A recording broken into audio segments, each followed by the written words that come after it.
the age of 4, I was destined to be buried alive. But I'm lucky to stand here before you today and share my story. A story of choices.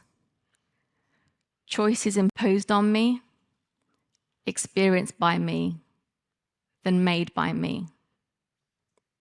An average 4-year-old enjoys a stable home, safety, and warm, nutritional meals. My childhood was very different. I'm a Kurdish genocide survivor from Saddam Hussein's era. I was born into the Iran and Iraq war, as well as persecution from Saddam Hussein for being Kurdish.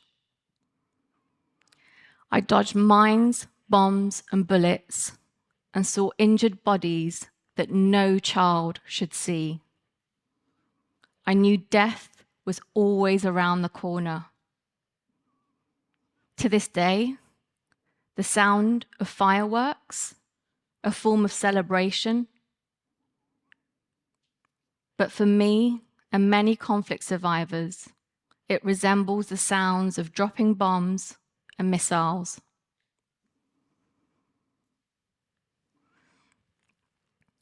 The day we were taken to prison is still ingrained in me in my memory. I was 4 years old, playing with my doll in my grandparents' garden, when there was a loud knock at the garden gates. It startled me, and I froze. I ran to my uncle, who went to open the door. And as he opened the door, there stood 2 Iraqi soldiers with an angry, stern look on their faces. They asked for my mother, and my uncle tried to deter them by saying that my parents had separated because of me. They looked down at me and said, "So this is the enemy's child?" And I could feel my uncle's hand tighten. He knew and feared what would happen next. When they took my mother, they put their hands behind my back and said, "We'll take her too."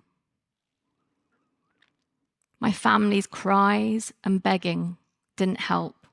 Instead, they were told that if they followed, they would be shot on the spot. As a child, I didn't understand what was going on, but I understood danger. From such a young age, I knew to stay quiet and not say a word, because death was always around the corner. What followed was a few weeks in prison, women and children in one building, and men in another. We could hear the men being tortured, and I always feared for my grandfather. I later found out that he was tortured in the most unimaginable way. The day our names were called out, we thought we were going to be set free. It's only when the adults started screaming and wailing that I realized something worse was about to happen.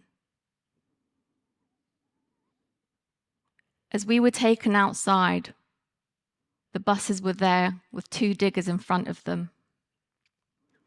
I didn't know then, but the diggers were there as a sign to tell us that we were going to be buried alive.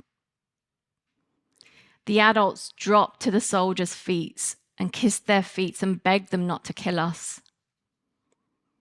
We were being driven to our death. The buses we were herded onto had 2 diggers in front of them on purpose. It was a way to tell us how we would be buried alive. What they would do is they'd show you the diggers, they'd dig the hole, make everyone lie in there alive, and shovel soil over you slowly. It was meant to be a slow, torturous death.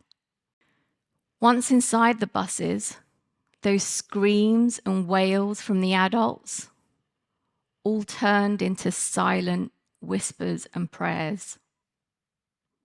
They had accepted that we were going to be killed. As a child, I had no choice. I had no power, no way of escaping, or even understanding our death. But the buses were intercepted by a miracle. A deal had been made outside, and the drivers were switched. We didn't know how. But as we carried on with our journey, the buses stopped. The drivers opened the doors and said, "We're Kurdish. We're not going to kill you.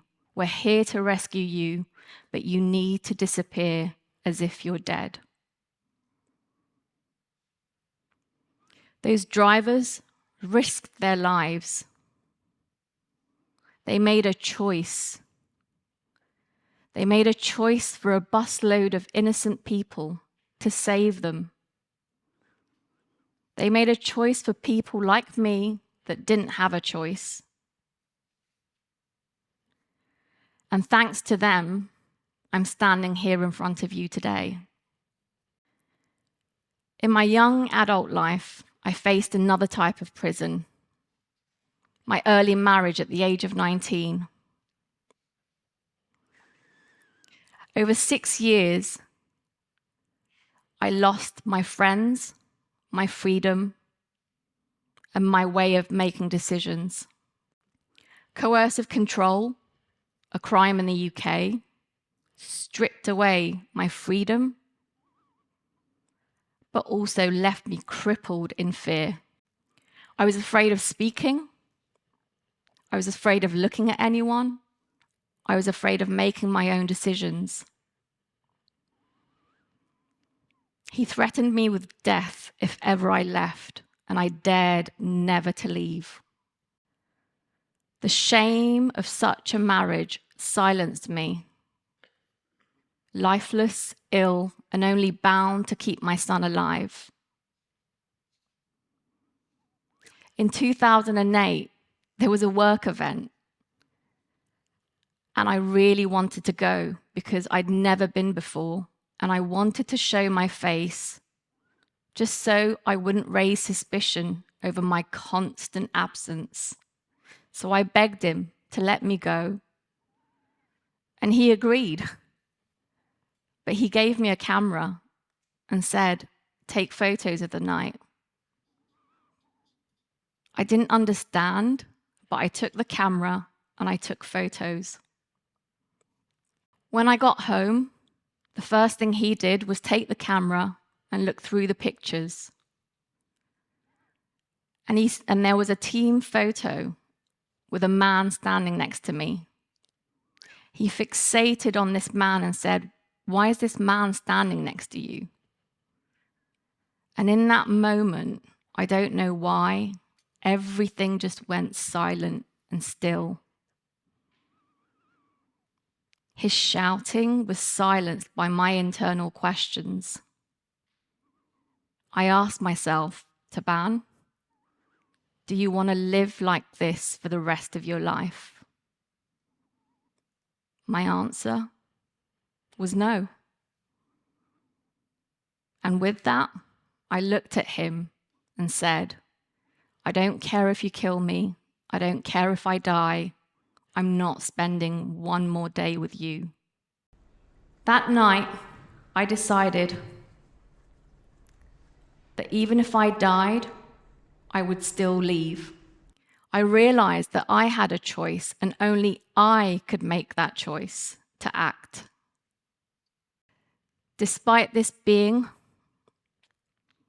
really hard in my culture, where divorce is looked on as a taboo and frowned upon, where gender-based violence is normalized, But for me, it wasn't normal and it wasn't healthy. So I made a choice of life. I chose to leave my abusive marriage. Scared to talk or look at anyone, scared to work, scared to be in social situations. I feared it all. But despite that, I knew that I was the only person that could make change happen. So what did I do? I made a list. I made a list of all the things that I needed to do to make action, to change things, to bring back my voice and help with my social anxiety. I signed up to a 12-week vocal skills class, which included drama. And in those 12 weeks, I wrote a monologue, I performed it on stage in front of an audience, and I won the competition.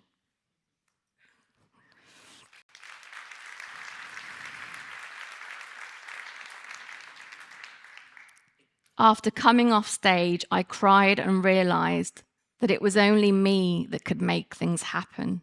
It was only from the choices that I made. That gave me the confidence to work through my action list. I'd lost all my friends, so I went out of my way to rebuild my friend circle. And now I have friends all over the world. I was scared to work, but despite this, I applied for a job where I didn't even have the skills to do it. But I learned on the job. And it eventually became a career for me to support myself and my son. I even bought a home. By this point, age 32 in 2014, I realized it really was about making decisions, trusting my intuition and abilities, and knowing that everything is learnable. By this point, I'd become the master of stepping out of my comfort zone. After a talk on Genocide Remembrance Day at the House of Lords, I realized that I wanted to do something connected to my past and my childhood experiences. A bit like those drivers who rescued us, the choice that they made. How could I make a choice like them to help other people? This is when I entered the third stage of my life. In summer 2014, I left my city job in London and went back to Kurdistan, where ISIS had committed genocide against the Yazidis and caused a humanitarian crisis. I worked on the front lines and became very close to the women and girls that had seen horrific atrocities. When I came back to the UK after 15 months, there was no way that I could go back to a normal 9-to-5 job. I'd realized that I turned my pain into power, and now I had the choice to turn my power into purpose. So I chose to do something to help women and girls rebuild their lives after being impacted by conflict and displacement. In 2016, I founded the Lotus Flower with no money, no connections, and absolutely no way of knowing how I'd do it. So again, I did the same thing. I made a list. I made a list of all the things that I needed to make a dream into a reality. For money, I only knew one person that had donated £1,000 for another fundraising project. And I went to him and showed him exactly where his money went and how it had helped. I didn't realize that I was doing fundraising naturally. I needed £20,000 to start the Lotus Flower. So I asked him if he could donate £1,000, and 19 of his friends could donate £1,000 each too. Then he turned around and said, or I could give you 20,000. And at this point, he blew me away and I nearly choked on my sushi.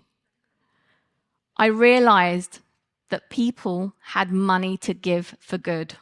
It was the first time that I'd realized this. From the choice of life that he made and the decision that I made for starting the Lotus Flower in my living room, we've managed to impact 60,000 women and girls and community members in Iraq. Not only that, we started with 2 staff members in 2016, and we've now got nearly 200 local staff members on the ground.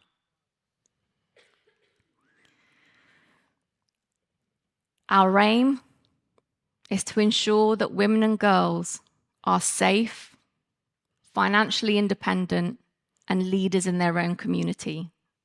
What I've realized is that life and death are outcomes of our choices. It can give you so much energy and resource if you're able to make the right choice. If it wasn't for those drivers who rescued us and the life choice that they made, I wouldn't be standing here today. If it wasn't for me who chose life and walked away from an abusive marriage, I wouldn't be standing here today.